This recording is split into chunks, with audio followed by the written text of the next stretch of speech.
right, morning everyone. We are back from my Tuesday talk with Brandon B2R Investing. We had to skip last week because of my shoulder procedure, but I'm glad to have Brandon back. So morning, man. Morning.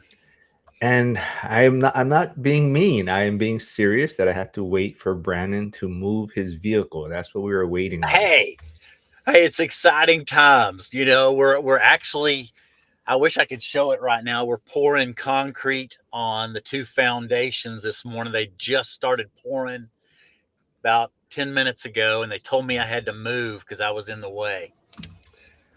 But also quickly tell them why I called you Grandpa Driving. Because what was your I driver know. rating?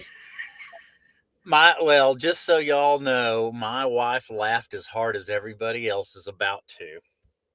So there is a feature on Life 360 that you can put. It's up at the top on the hamburger up there. You press on it, and there's an effective driving age because it's been tracking you. And of course, they all my kids wanted to see what my effective driving age was. And the moment they did, my wife laughed so hard she was crying.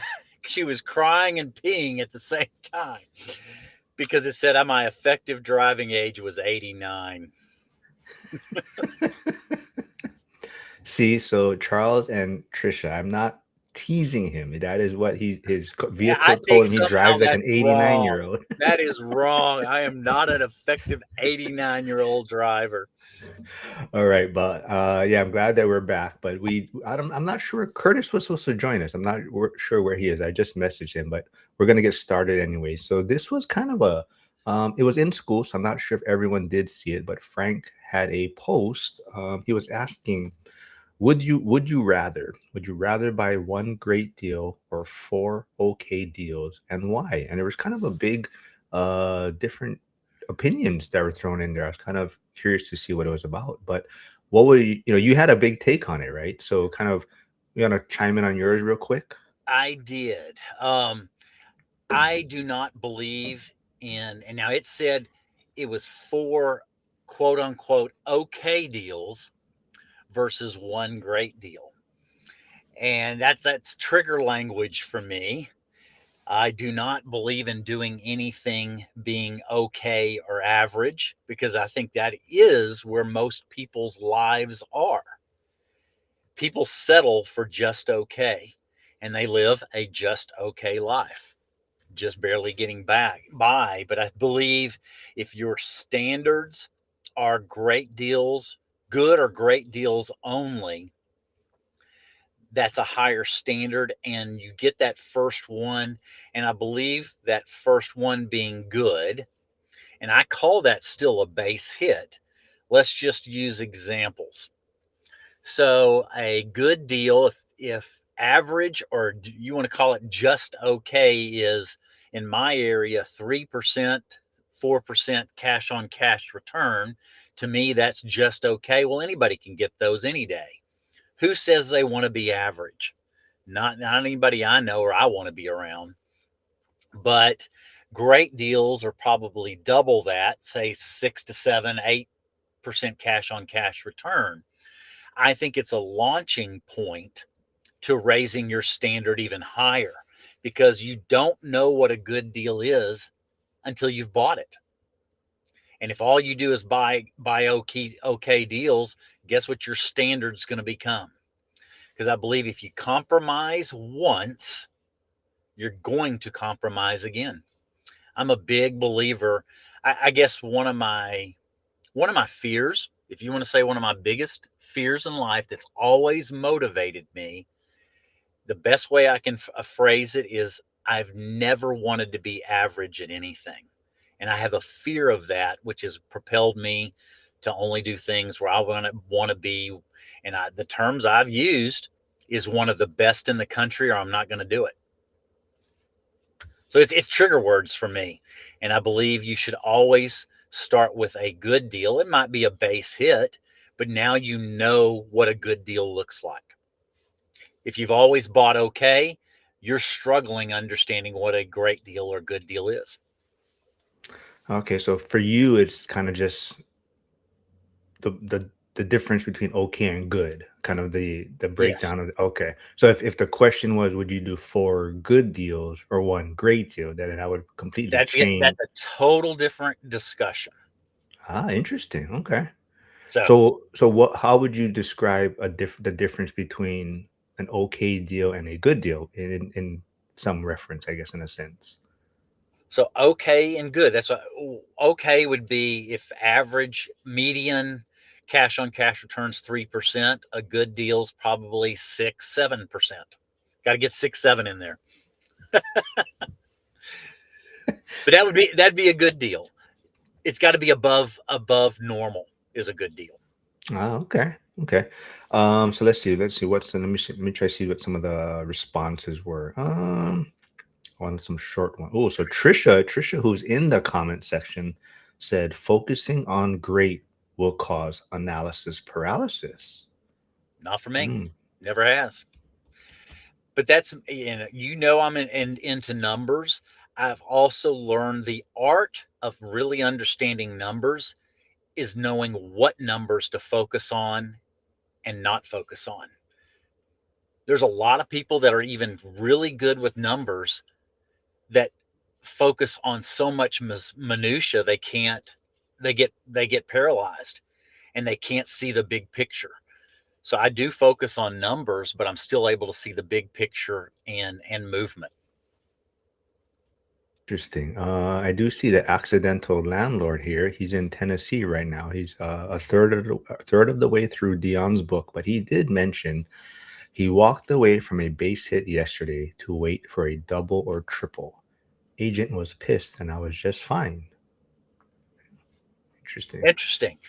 And that could be the right move. It could not be the right move. It's there's more there would be context to that of understanding his entire situation. That could be a very good move.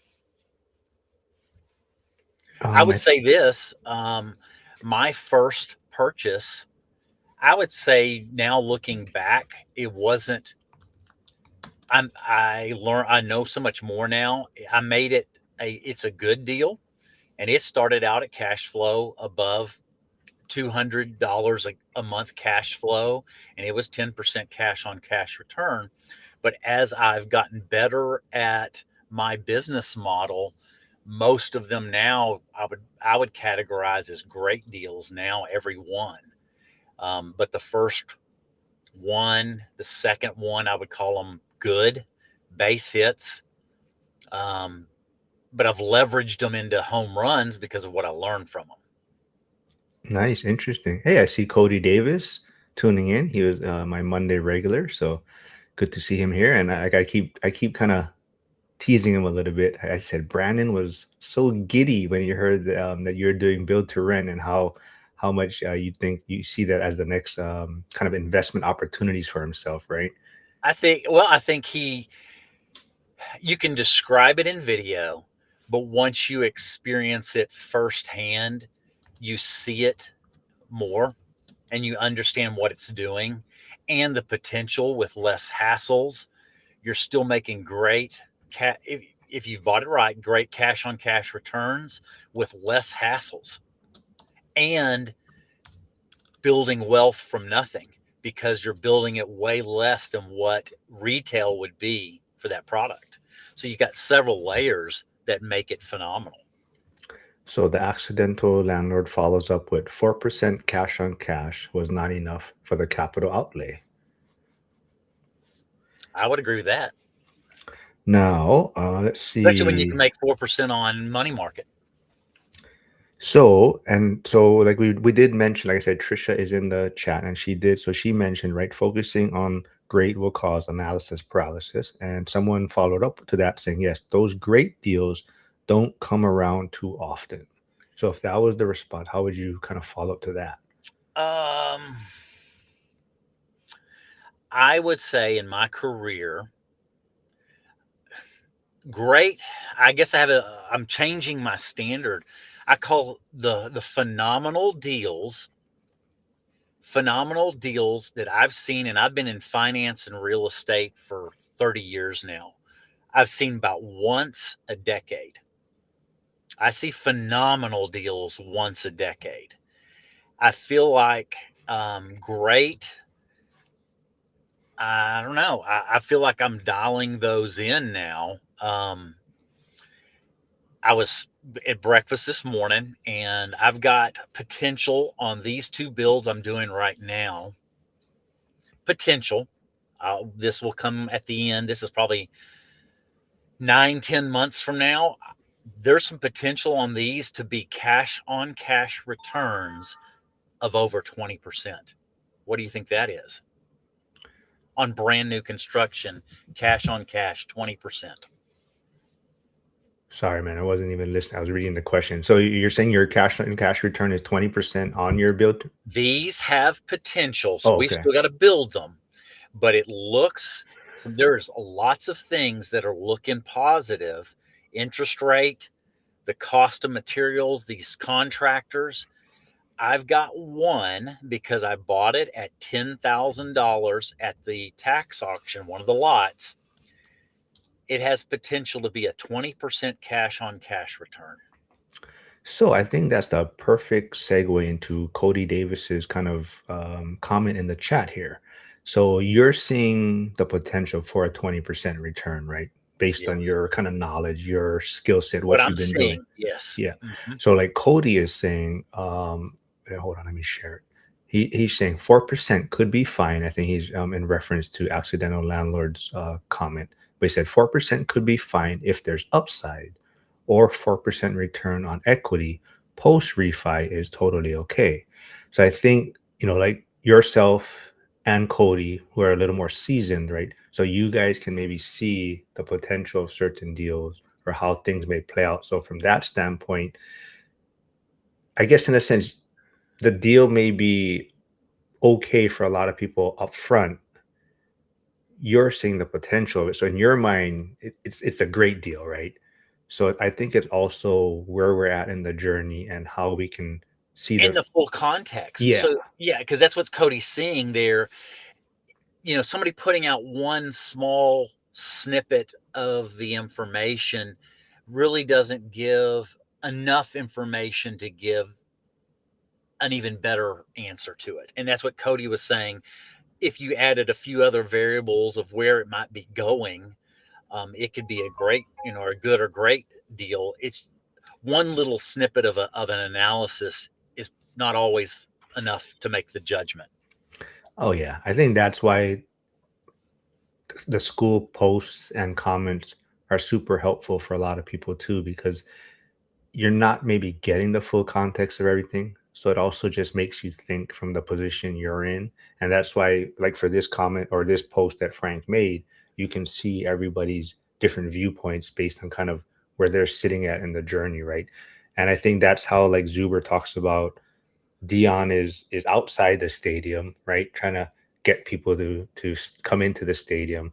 Zuber's in the stadium, kind of helping the investors at that point, and then Lumberjack is the one more on the field, the operators trying to get them to excel in that portion of it. So they all Right. have a Yeah. different point in this journey, right? I just think I want to encourage everybody not to settle for average. I do think as a society and what I've seen in life experiences, there is a whole lot of people that are willing to settle for just okay. And I feel like as a life and a society as a general rule, just okay is the standard. And I do think this group has a higher standard. And I've never had regrets of raising my standard in any business I've run, any real estate I've done. I try to raise the standard reasonably, but raise the standard of my expectations from my first build to today. Total different standard.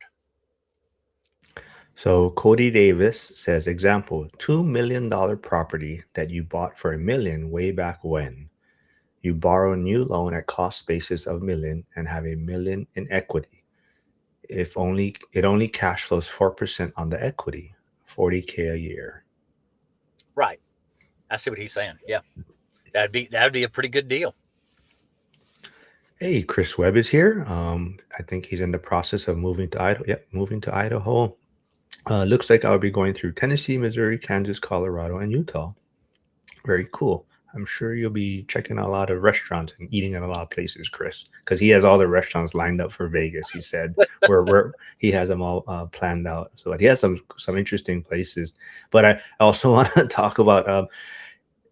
I don't think Cody gets a lot of my references because of the age difference that we have. So like yesterday, I was talking about how when I'm driving now and it's raining, it's like it's weird that you turn the radio down to feel like you can see better now when you're driving. And I don't think Cody got, but you definitely agreed with me on that. Oh my, yes. I feel like I drive better too. I need total focus. Yeah, it's wild. And I sent Cody a GIF on a message he sent me, and it was a Friends reference from the Friends TV show. And I said, you know what? I don't even think he probably knows what that is. And sure enough, he had no idea what that was in reference to.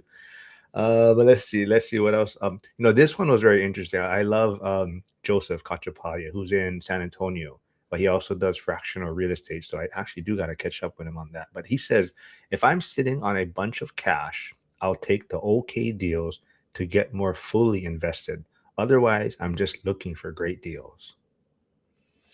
Well, I think the issue that I see a just okay. I know it's a subjective term. Just okay. It's the transfer cost of getting out of okay because you found a great deal and you've got that friction.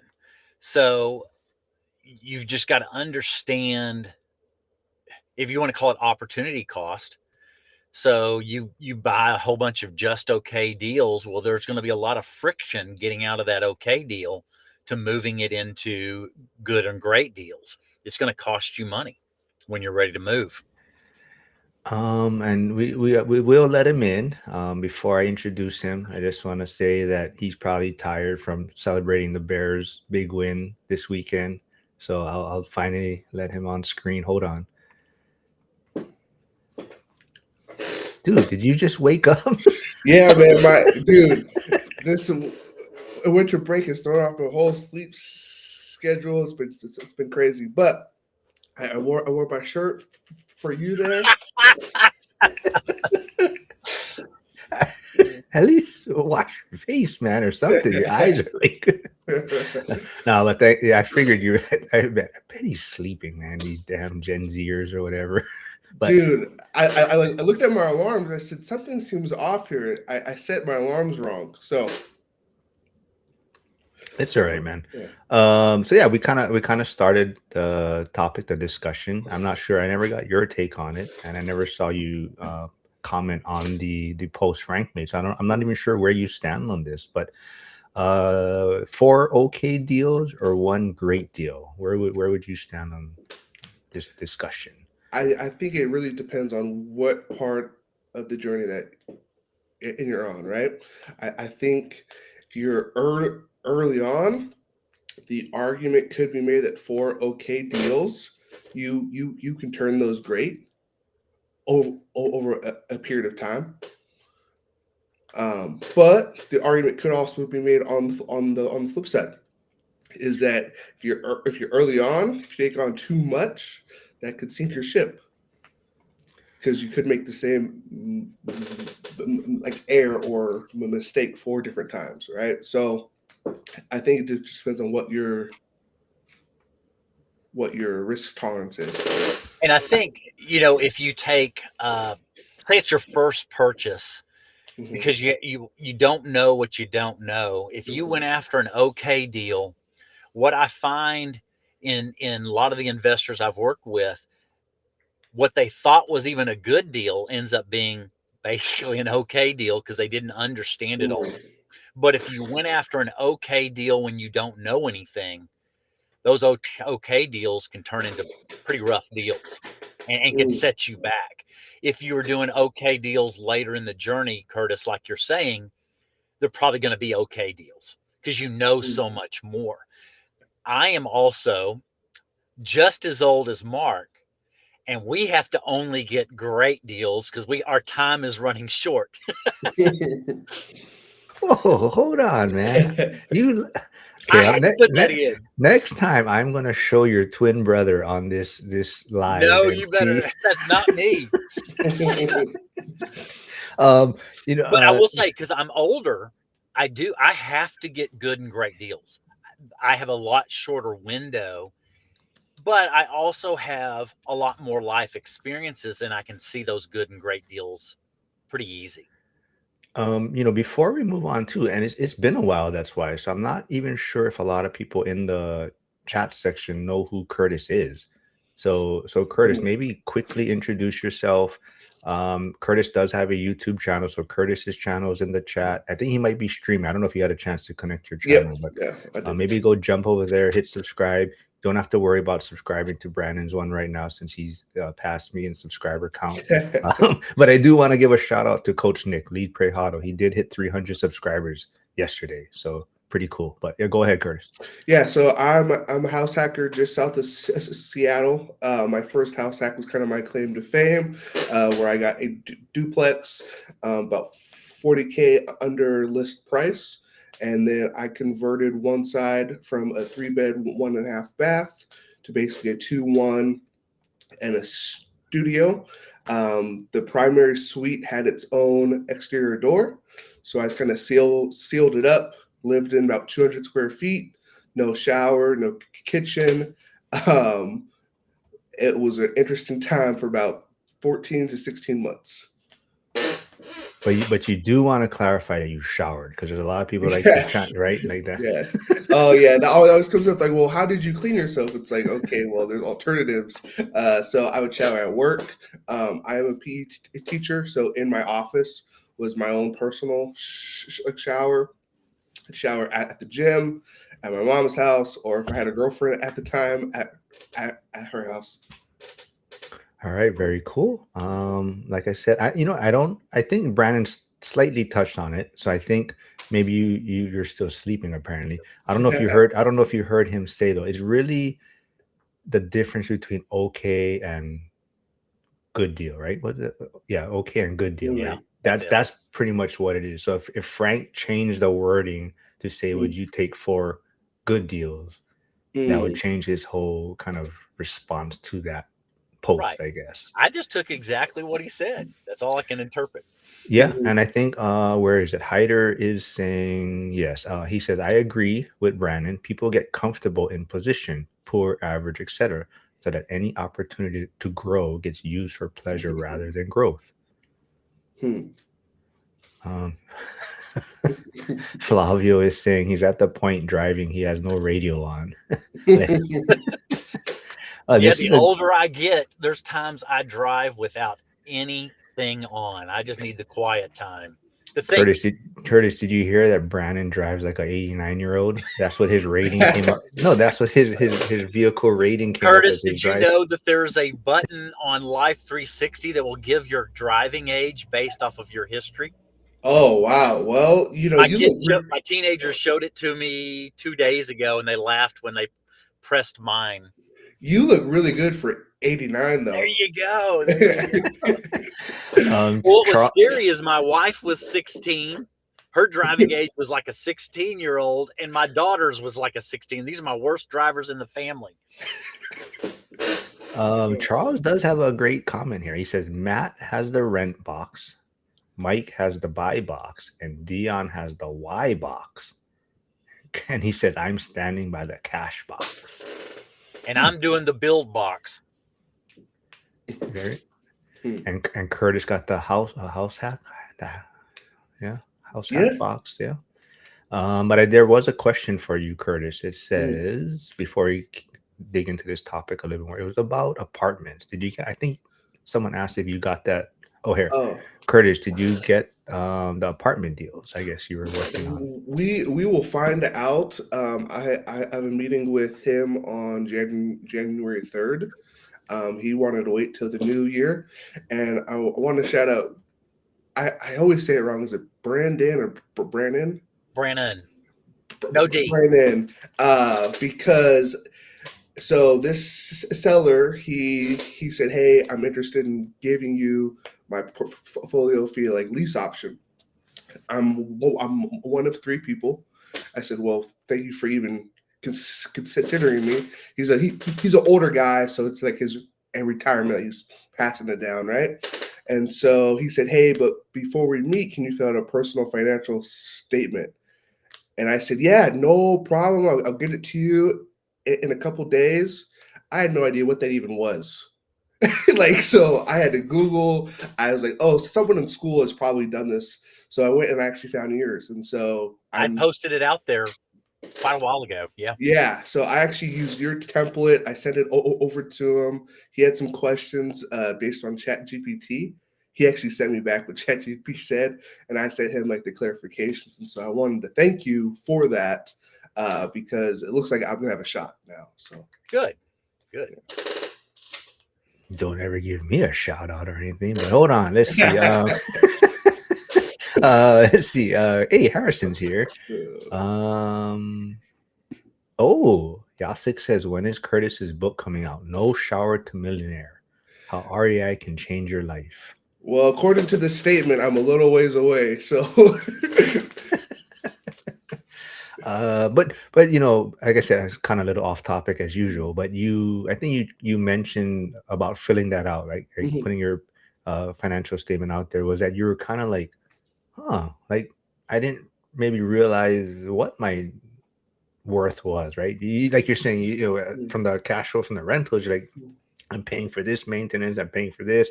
But then when you see it on paper, like the assets you have, then you're kind of like, oh, okay, this is kind of working, right? Like this is Yeah. working in a sense, right? Yeah, it's kind of it was nice because you don't always see those numbers unless you do like a refinance or something like that. The numbers are kind of just I don't want to say fake, but they're kind of just out there.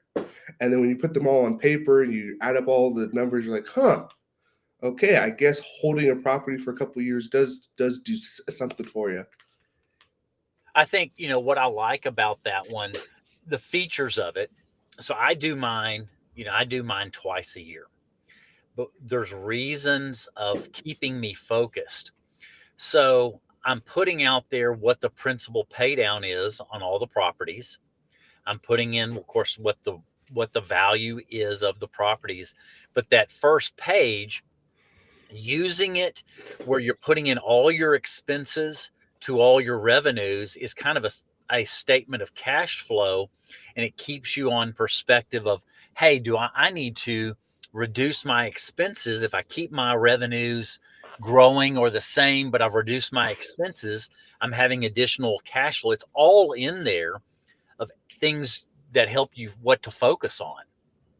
So I do it, and then to be able to see, hey, I've got these 12 for me, these 13 properties.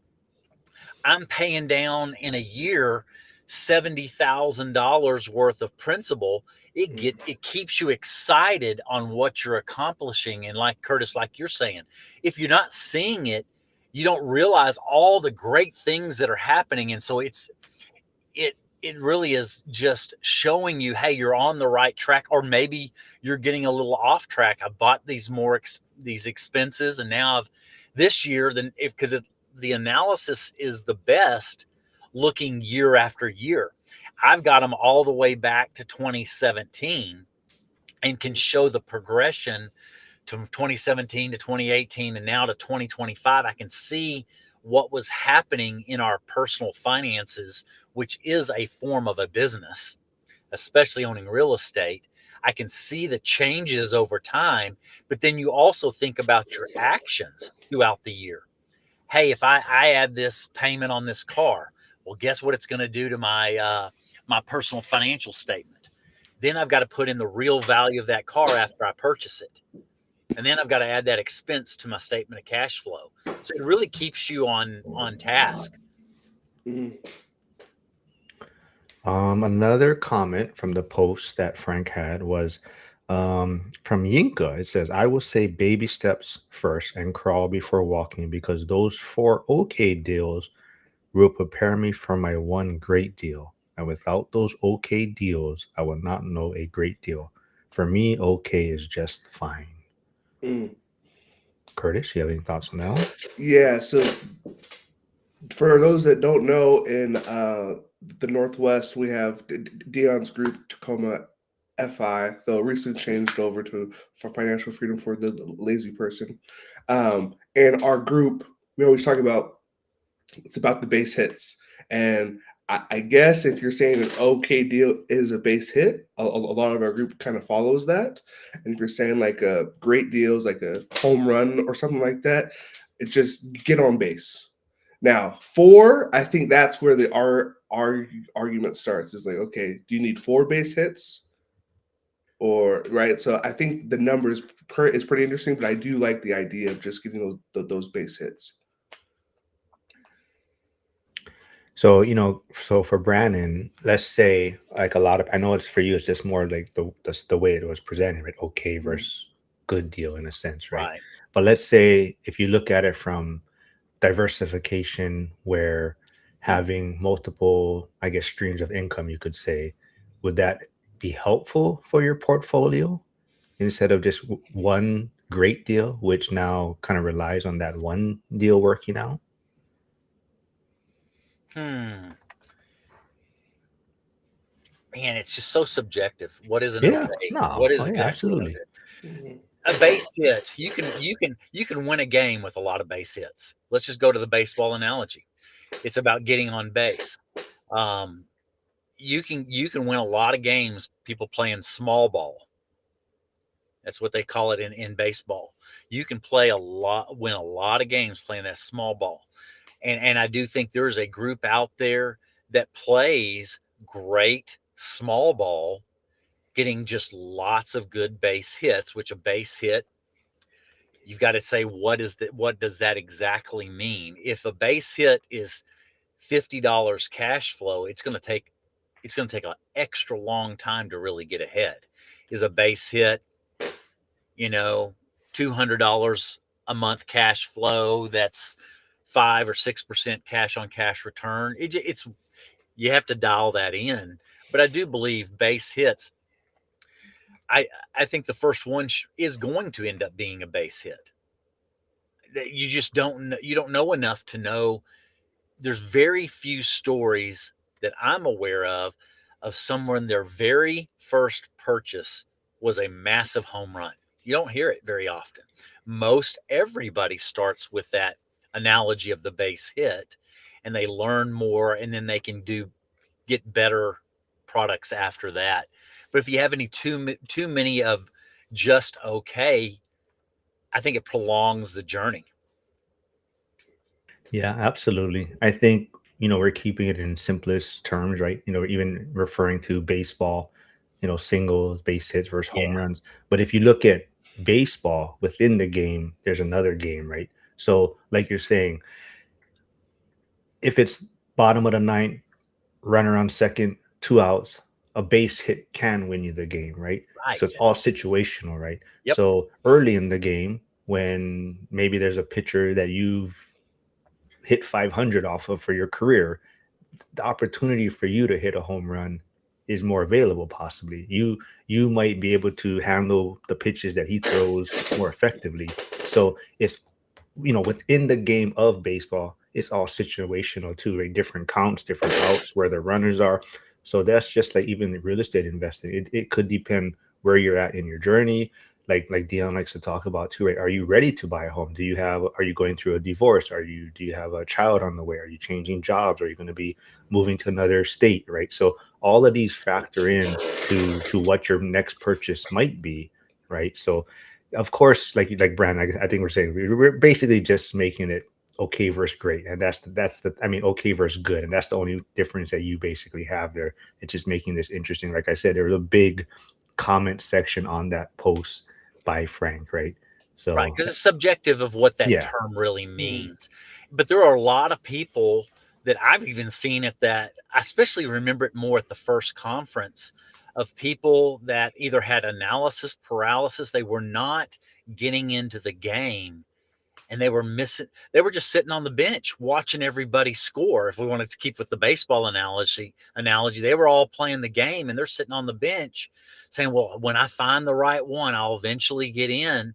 And they're missing years of opportunities. So you gotta know when to do it, and you got to get into the game. And I think that base hit, the very first one, just getting into it and actualizing your goals can make it a home run by just getting into the game of a decent one that you don't fail at, that you're making a little bit of money, but you're learning from it, turns that, let's just say, bunt or base hit into a home run. It's what you're learning from it. It might not be I'm making $1,000 a month off this one first deal, but I'm making $200 a month on this one first deal, but I've learned so much more. And now I'm putting even more into practice, makes it the home run. Yeah, and I think when you had said I've never seen anyone get a really great deal on their first one, I think maybe some people were bamboozled during that low interest rate time, because there was a lot of ways to make the deals work on paper then. There were. And then now game conditions have changed. Now Randy Johnson is out on the mound. Now it's starting to rain a little bit, right? So it's changed a little bit. So I'm not sure if it's as easy to find a great deal now. So that's why I really agree with you guys. It's about just get on base if possible, if you've been on the sidelines for a bit. Yeah, absolutely. Right. Because even for those, their game is based on base hits, and maybe they're a guy that steals a lot of bases, so they get on base, and now, like to Brandon's point, right, you do build to rent, or you have the vision to see how an investment is going to play out, possibly, right, if you're doing the build to rent. So like a person who gets on base but is able to steal second, steal third, and I'll score on a pass ball, they're scoring a run in a different way, but that's their skill set in a sense, right? So like to Brandon's point, like for you, the build to rent model, maybe initially it may look average or okay, but you have the vision to see, like you're saying, 20% return or whatnot on the end product, right? It's almost like Mike's slow burr. It progresses extremely slowly. So I've got to be thinking ahead. Okay, when I was looking at these bills, I'm watching lumber futures. I'm looking at the lumber futures website, and I'm like, okay, this is the time to strike. Lumber per 1,000 board feet's at the lowest it's been in the last 12 months. My lumber packages are going to be very good. But then I'm also looking at all the other materials. I'm looking at how busy are the subs. I'm looking at what is the interest rate environment. What do I forecast for the next 9 months? Do I see interest rates going higher? Do I see them staying the same or possibly going lower? And if all these things look in alignment, that's where I think I'm in this little window when a lot of builders are slowing down right now. They're trying to unload the inventory they already have. Well, then all the contractors are hungry, and they're looking for work, and they're going to price their labor as cheap as they can to let nobody else get that bid, so they at least can make a little bit of money. Is better than no money. Then the materials are down. Then the interest rates look to be down over the next 12 months. I have to stay way far ahead. And then I'm also got to be looking at land banking. I've got to be thinking 2 years, 3 years out. Do I have my dirt for the next projects? Because I can't be feeling desperate when I'm out of lands. I'm really thinking not just today, but even on all my projects, I'm 2-3 years out mentally in everything that I'm doing.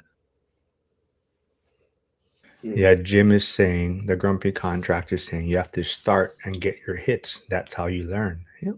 I think to that point too, is even like I keep talking about baseball, but even within baseball, right? It's understanding which pitches you can hit, which pitches you can drive, right? So there are certain pitches that are in your zone that you have a better chance to hit a home run. There's certain pitches that are probably not your strength, but if it's 2 strikes and it's close enough, you're going to have to swing and maybe get a base hit, right? So it's also understanding your strengths and weaknesses with your swing, what the situation of the game is. But yes, you'll never learn what your strengths are until you kind of get into the game and take the bat off your shoulders, right? So I think that's the biggest thing. No matter whatever standpoint we're coming from in this, it's basically, get involved. Don't sit on the sidelines, and you gotta jump in to learn a little bit, right? So, And it could be that everybody has a specific pitch, or everybody has a specific model that is in their natural skill set. And you're waiting for that specific right situation that fits your skill set. though, with that said, one, if you're really inexperienced, you may not even know what that model is. You're So, still learning at the very beginning. You're right. yeah, and so you're kind of just there. And I think one great thing about our community and online is also kind of one downside is that we go up to the pitching mound, we're ready, right? We're off the sideline, we're there, but we don't want to strike out and kind of embarrass ourselves to swing and miss. I think that can be a thing too. Especially as we tell people, hey, make a YouTube channel, or hey, share out with what and you're doing. It's not always great to do that when you go and you miss. But Curtis, I think I see it a little different in an encouraging way. You look in any audience of your most successful people in anything, I'll bet you money they are the people that have had more failures than others. They were willing to go out there and say, you know what? I know I'm going to fail, but I'm going to adjust and learn from it. I have lots of failures over the last 30, 40 years. I've just been not scared to fail. And I've gone out there and learned how to fail and fail forward. If you look at Michael, Dion, a Lumberjack, I guarantee you they'll tell you they've had lots of little failures, and they're not afraid of them. They learn. So don't be afraid to have. You just want to have. The only way it's a failure is you don't learn from it. I have started a couple of businesses. I started one venture. I lost the money. The failed.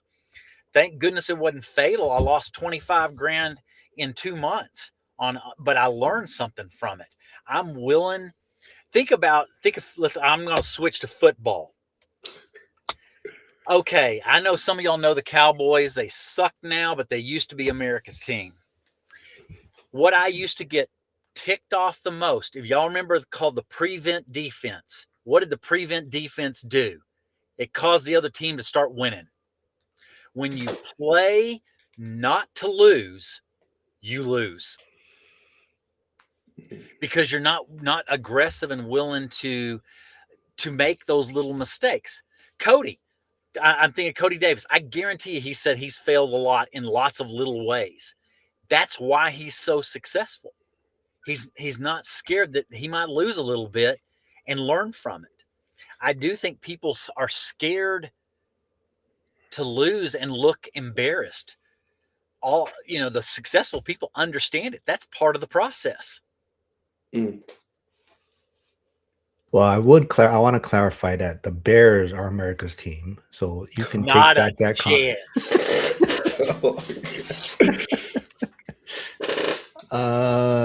But I tell everyone definitely, failure is part of it, and you have to get over that hump. And I think, I think we talked about it, me and Cody. I think it might have been yesterday, but you got to be okay with not necessarily embarrassing yourself, but embarrassment does come up in this. It's part of the process in a sense, right? So you have to get comfortable with it, and it's never easy, but getting rejected or having someone say no, or making a mistake, it's all part of it, and you just got to find some comfort level in that, and it definitely does get easier. And I think even like Curtis touched on it, starting a YouTube channel, or anyone that wants to start it, it's never going to be easy. I mean, you guys are doing well. We're all getting better at it, right? We're all finding our lanes a little bit, right? So like Brandon, you're doing great on the subscribers what now? Is it 1,200? It's over 1,200, right? I'm at 1,200 now. Yeah. Yeah. And then And my format is the live format is not my best lane, though I'm doing it. It's getting in front of the whiteboard and using my whiteboard teaching is where I'm getting my most enjoyment. Whether it's getting in, all the views I'd love like the live does in the amount of time, it's communicating the part of my mission of why I did the YouTube channel was to teach. Chris Webb is saying, I think Dion kind of touched on, I think even Gus, who looks like he's here on Instagram, he kind of commented on this or on the live stream on Friday that he was on. But he says, starting a venture is always a possible of failing, but can be considered an education. If you buy a property and lose it, that's a X number of dollars education bill. Yeah. However, they only paid a part of it, so it is not a full loss financially. Yeah. Right. Old guy REI says, I'm trying to get my failures out of the way early. Oh yeah, fail fast. I think this is someone's catchphrase. Actually, I want to touch also. Ike Hobbs is here. He posted something on X that had me chuckling, but he was talking about how it just seems like these last 2 weeks of the year is like useless. Like it's impossible to get work done from anyone. Like you email someone, it's like, oh, I'm out of the office until January, whatever. And I think he was trying to refinance something, or he was working on some project, and he's like emailed them and they're like, oh yeah, just sorry, we'll be out of the office for 2 weeks. And he's just like, man, what a waste of 2 weeks of the year. Yeah, although with that said, I was getting nervous because I had a tenant move. It was expected, but kind of unexpected, and so I was like, "Oh my gosh, how am I going to find a tenant during the holidays? Like, this is gonna be tough." But I did it, so we have a lease signing on Sunday. Oh, nice. Yeah, I saw you doing some work on the unit. Chris Webb, who's moving to Idaho from Virginia, says, Brandon, I will be talking to you in Vegas. I think I want to build when I move. Oh. Awesome. Chris Webb, what part of Idaho? He's gonna be taking a professor position at Lewis Clark State, I believe. I think that was what he said. So I don't know wherever that is, somewhere in that area. Yeah, I think I will. I still am at the point of 22 units is probably when I'm primarily done. Now, I would not turn down a great deal, but I also know I love building so much. I get the best descriptions. I get a little antsy and itchy if I'm not building, and I'm already thinking of the next build for my wife and I.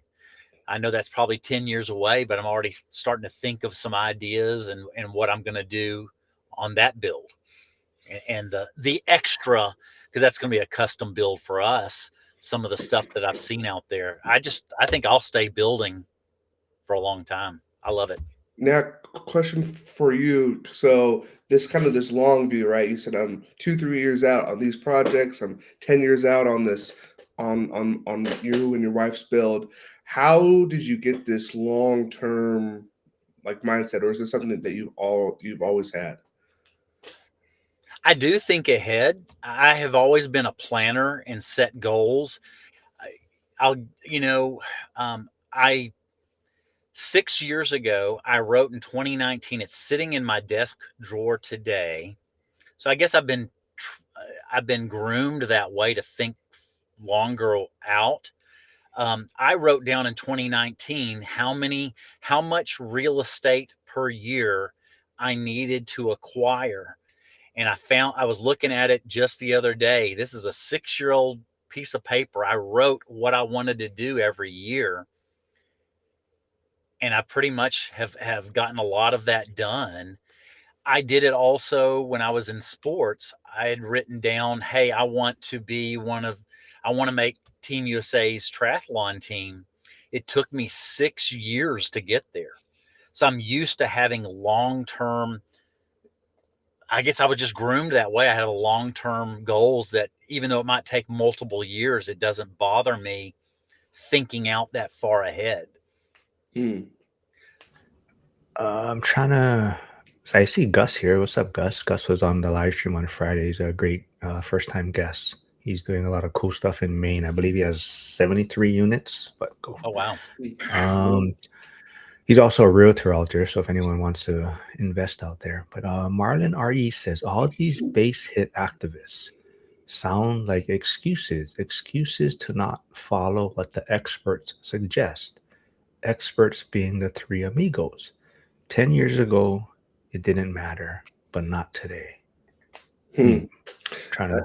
Well, what's interesting about that is that the one that says the base hit is Dion, and he's one of the three amigos. I'm trying to figure out what the last part of that means. 10 years ago, it didn't matter, but not today. But then he also follows up with plan ahead. It's a 30-year loan. Treat it that way. So I'm trying to be thinking long term. Well, to that point, I would say over time, and we've talked about it before, time heals most deals. So getting a base hit or okay or good deal over 30 years, chances are in the end, chances are you'll be fine, right? So if you're looking at it from that standpoint of a 30-year loan treated that way, then going with a base hit should work out in 30 years, I would say. I think of a book that maybe, me and my books. Well, I think of a book that was written a couple of decades ago, and it talked about good is the enemy of great. If there's a book out there called Good to Great, and that was my dad even back then taught our family that book and taught his company that he was running that same principle, that good is the enemy of great. And so I've gotten wired that way. If good's the enemy of great, what is okay? Okay may be the mortal enemy of great. Just thinking out loud and thinking of that book. Yeah, I mean, you guys want to add anything to the Marlon Re's comment about the three amigos? I guess maybe he's trying to, or this person is trying to reference that they're against buying an okay deal. The three amigos. I think that's what he's trying to say. I think that's what, because Michael talks about that, of knowing what average is and only buying good and great deals. I'd be curious to know with how much the Zuber owns and how much the Lumberjack owns, of early on, is that a rule that they followed? Because I'm not sure. Now, if it is, great. But if it's not, it'd be nice to kind of know that. But it could also be they didn't, and that's why they're teaching it, saying, hey, don't make this mistake. True, yeah. I know why you should be looking for good, because it could be that too. From personal experiences, they're trying to prevent others from making a mistake like that. Yeah. I would say, though, right? Like, if you're only looking for great, now, would Zuber have been in the market and had the opportunity to take advantage of when the 08 GFC and had the opportunity to transition from his properties to 1031 into these bigger deals, right? So it's kind of, you got to be in the game and have the pieces to move, and then the opportunity for the great deals will come up also, right? And now you have the pieces to transition into those. So yeah, I mean, there's so much speculation and hard to say, but I think the bottom line is make sure it's not an alligator, right? That's the biggest thing, right? Is whether it's a good deal, great deal, okay deal. The bottom line is make sure it's not an alligator deal where you're going to be losing money every month. And that's where what I was describing, my fear of a first-time purchase being just okay because of what you don't know. Typically, they don't realize all the expenses, and that just okay deal, if that were their first purchase, many times can end up being an alligator. Let's see. Hey, Cody Davis says, yes, singles and doubles are the way. Still never executed a home run deal. I'd be curious to know what Cody's definition of a home run deal is. Yeah. Oh, yeah. Grumpy Contractor says an okay deal when you take him into the future 1031 exchange could become a great deal. Yeah. Yeah, maybe let's wrap it up somewhat with Flavio's question. So maybe we can kind of get into heading into 2026. So Flavio says, my resolution of 2025, it was 5 properties. I got 2. For 2026, my resolution has to be 10 to get to the 5.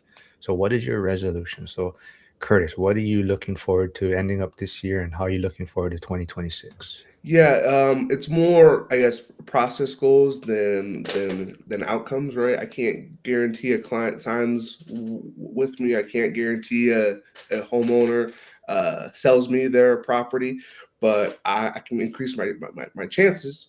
So one of my goals is to kind of increase my outreach, be it cold outreach or follow ups. Is just to really increase those weekly numbers, those weekly conversations.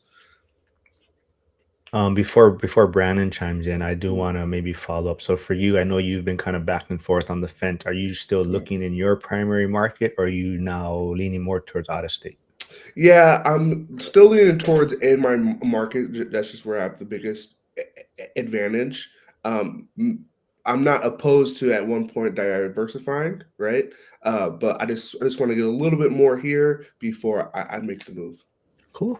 Brandon, what about you? How ending up 2025, and maybe what are you looking forward to in 2026? My goals have been to build 2 properties, two projects a year. And this next year, I'll finish up and I'll be building 3 at the same time. So I've increased it just a little bit. It's just staying with the 2, but 2 or 3, and 3 is going to be finished in 26. Then the plan is by the fall of next year, we'll be talking again, and I'll be starting 2 new projects to at least get 2 more built for 27. So my goal's always been at least 2 a year. Cool. Like I said, there is Curtis and there is Brandon's YouTube channels in the chat. So if you haven't yet, please go subscribe there. Cody is saying, example of a home run deal. GC bought a 1100 unit portfolio for 58 million and got a loan shortly after north of 100 million. 400% value increase, and cashed out all his money, plus another 45 million. Remove some of the zero. Oh, okay. That's a good one. Yeah, That's a good one. that's pretty good.